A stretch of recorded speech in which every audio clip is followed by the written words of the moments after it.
హనుమాన్ చాలీసాలోని మనకి తదుపరి రెండు చౌపాలకు అర్థం తెలుసుకుందామండి. రామదూత అతిథి బలధామ అంజని పుత్ర పవనసుతనామ. అసలు రామదూత అంటే ఏంటి? రాముడికి దూత. అసలు రాముడికి హనుమ ఎలా దూత అయ్యాడు? జనరల్ గా హనుమ మనకి సుగ్రీవుడికి అలాగే వాళ్ళకి దూత.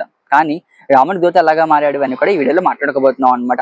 ఫస్ట్ అయితే మనకి హనుమ అసలు ఎప్పుడైతే హనుమంతుడు రాముడిని కలిశాడో అప్పుడు రాముడికి అర్థమైంది అనమాట, తన ప్రభు రాముడే అని చెప్పేసి. అది ఎలా అర్థమైంది అంటే, అంజనాదేవి చెప్తుంది, నువ్వు ఒక ఏజ్ వచ్చిన తర్వాత నువ్వు ఒక మహాన్ పురుషుడు కలుస్తావో ఆ పురుషుడి వల్ల తన నీ గురువుగా ఏర్పడతావని చెప్తారు.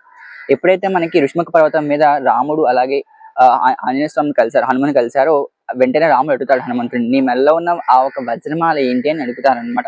ఒక సాధకుడి చేతిలో ఒక వజ్రమాల ఎందుకు ఉంది అని అడుగుతారు మెల్ల. అప్పుడు నిజంగా హనుమంతుడికి అర్థమవుతుంది, ఎందుకంటే హనుమంతుడికి ఇచ్చిన వరం, బ్రహ్మదేవుడికి ఇచ్చిన వరం వజ్రమాల అనమాట. అది హనుమంతుడి యొక్క ప్రభుకి తప్ప ఎవరికి కనిపించదు. సో ఎప్పుడైతే అది రాముడు కనిపించిందో హనుమంతుడు అనుకుంటాడు, నిజంగా నా ప్రభు రాముడు అని చెప్పేసి రాముడిని ఎలాగైనా సరే తన తన తన ప్రభువుగా స్వీకరించాలి, రాముడు ఎలాగైనా తనకు దూతగా హనుమంతుడిని స్వీకరించాలి అని ఎంతో ప్రయాసపడుతూ ఉంటాడు అనమాట.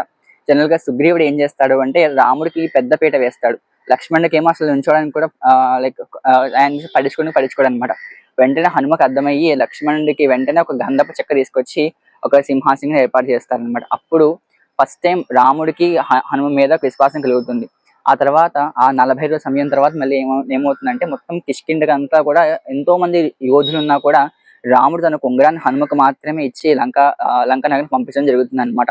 సో ఇలా నమ్మిన బంటుగా పేరు తెచ్చుకున్నాడు హనుమంతుడు అనమాట అండి. నిజంగా హనుమ ఏం పని చేసినా కూడా ఆ ఒక భక్తి శ్రద్ధ ఏకాగ్రత చేస్తూ ఉంటాడు. ఇలా ఫస్ట్ అలాగే సీతాదేవిని కలిసిన తర్వాత కూడా నేను రామదూతిని అని చెప్పేసి సీతాదేవికి తన పరిచయం చేసుకున్నవాడు హనుమంతుడు అనమాట అండి. సో ఈ విధంగా మనకి రామదూత అతులిత బలధామ. అసలు అతులిత బలధామ అంటే ఏంటి? జనరల్ గా మనకి ఈ హనుమంతుడి బాల్యం అంతా కూడా చాలా గమ్మత్తుగా గడుస్తుంది అనమాట. అది ఎలా అంటే హనుమంతుడు అలాగే అంజనాదేవి కేసరి అందరూ కూడా బద్రీనాథ్ వెళ్తారనమాట. బద్రీనాథ్ వెళ్తే అక్కడున్న ఒక మహావిష్ణువుని చూసి శ్రీరామ అని చెప్పేసి అంటూ ఉంటాడు. అప్పటి వరకు అక్కడ తపస్సు చేసుకుంటున్న విశ్వాంబర మహర్షి ఎవరితో మాట్లాడుకుంటూ ఉంటారు అనమాట. విశ్వాంబర మహర్షి ఒక సెకండ్ టైం వరకు మౌనం పాటిస్తూ ఉంటారు. ఎప్పుడైతే ఈ బాలుడు అంటే హనుమంతుడు ఆయన రాముడు అని చెప్పారో తన తండ్రి కేసరి అంటాడు, రాముడు కాదు విష్ణువు అంటాడు అనమాట. ఇప్పుడు వెంటనే విశ్వాంబర మహర్షి ఫస్ట్ టైం హనుమతో మాట్లాడతారు, నిజంగా ఆయన రాముడు అని చెప్పేసి మాట్లాడతారు. ఇది ఎందుకు అంటే బ్రహ్మదేవుడు ఈయన తపస్సు చేసినప్పుడు బ్రహ్మదేవుడు వరమిస్తాడు అనమాట. ఒక మహాయోధుడు వస్తాడు, ఆ బాలుడి వల్ల ఎన్నో కార్యక్రమాలు జరుగుతూ ఉంటాయి, రామ కథ అంతా కూడా అందరికీ ప్రచారం అవుతూ ఉంటుందని చెప్పేసి బ్రహ్మదేవుడు విశ్వాంబర మహర్షికి ఒక వరమిస్తారనమాట. ఆ రోజు మనకి రామదూత అద్భుత బలధామ అంటే హనుమంతుడు ఏం పని చేసినా కూడా చాలా డిఫరెంట్ గా అలాగే ఎలాగైనా చాలా స్ట్రాంగ్ గా బిల్డ్ చేస్తూ ఉంటాడు. ఇక్కడ ఇంకొక విశేషం ఏంటంటే మనకి ఎలా బ్రహ్మదేవుడు అంటే ఇప్పుడు మనకి కలియుగ బ్రహ్మ హనుమంతుడు అనమాట. ఎందుకని వ్యాకరణ పండితుడు. ఇలా విధంగా మనకి రామదూత అతుల బలధామ వచ్చింది. అలాగే అంజనీ పుత్ర పవనసుతనామ.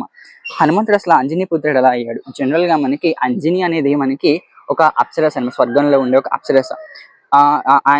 ఆయన పేరు వచ్చేసి మనకి పుంజికాస్థల అనే అప్సరస అనమాట. ఆ అప్సరసలకి ఏంటంటే ఆమెకి ఎక్కువ పూజలు చేయడము అలాగే భగవంతుని నామస్మరణం చాలా ఇష్టం. ఎన్నో పూజలు చేస్తూ ఉండేది. అలా చేస్తూ ఉండగా ఒకసారి అక్కడ మనకి దుర్వాస మహాముని ఆ పూజ కైంకర్యం చేస్తూ ఉండగా ఈ మీద మొత్తం పూజను చేస్తూ ఉంటే ఒక మంచినీటి కొండ తీసుకొచ్చి కింద పగిలిపోతుంది అనమాట. వెంటనే కోతలాగా ఎందుకు గంతులు వేస్తున్నాను, కోతలా జన్మించుగాక అని చెప్పేసి ఒక పుంజికాస్థలకి శాపం చేస్తారు. ఆ శాపం వల్ల ఏమవుతుందంటే మనకి పుంజికాస్థల తర్వాత జన్మలో ఒక కోతిగా అంటే అంజనాదేవిగా జన్మిస్తుంది అనమాట. అంజనాదేవిగా జన్మించి కేసరిని పెళ్లాడుతుంది. కేసరిని పెళ్లాడిన తర్వాత చాలా కాలానికి వాళ్ళు ఎంత ట్రై చేసినా సంతానం కలగకపోతే అప్పుడే మనకి దశరథ మహారాజు ఈ రాముడు గురించి అలాగే ఈ యొక్క సంతానం గురించి పుత్రకాభిషేకం చేస్తూ ఉంటాడు. దేవతలు మెచ్చి పాయస పత్రం ఇస్తారు. ఆ పాయస పత్రం తీసుకుని కౌశల్యకి ఇస్తుంటే ఎక్కడి నుంచి ఒక గరుడ పక్షి వచ్చి పాయస పత్రం పట్టుకెళ్ళిపోతుంది అనమాట. ఆ పాయస పత్రం పట్టుకెళ్ళి ఇది ఇక్కడ వేస్ట్ అయిపోతుంది, మహాప్రసాదం వేస్ట్ అయిపోతుంది చెప్పేసి వెంటనే వాయుదేవుడు ఆ ప్రసాదం తీసుకుని తన వేగంతో ప్రసాదం తీసుకుని తపస్సు చేస్తున్న అంజనాదేవికి ఇస్తారనమాట. అప్పుడు అంజనాదేవి ఆ ప్రసాదం స్వీకరించిన వెంటనే మనకి హనుమంతుడు జన్మిస్తాడు. అందుకే అంజనీపుత్ర పవనసుతనామ. అంజనీపుత్ర అంటే అంజనీదేవి కుమారుడు, అలాగే పవనసుతనామ అంటే వాయుదేవుడి సహాయంతో పుట్టాడు కాబట్టి పవనసుతనామ అనమాట.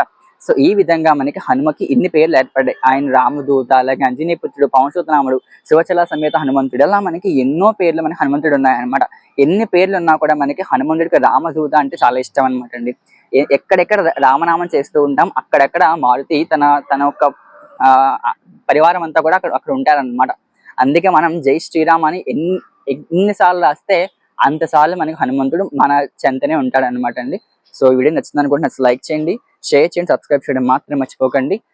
మరిన్ని వీడియోస్ మన ఛానల్ సబ్స్క్రైబ్ చేసి పెట్టుకోండి. ఎందుకంటే లైక్ ఇంకా చాలా వీడియోస్ రాబోతున్నాయి, కొత్త కంటెంట్, కొత్త సిరీస్ రాబోతున్నాయి అనమాట. Stay tune to our channel. నేను మీ కార్తిక్. జై శ్రీరామ్.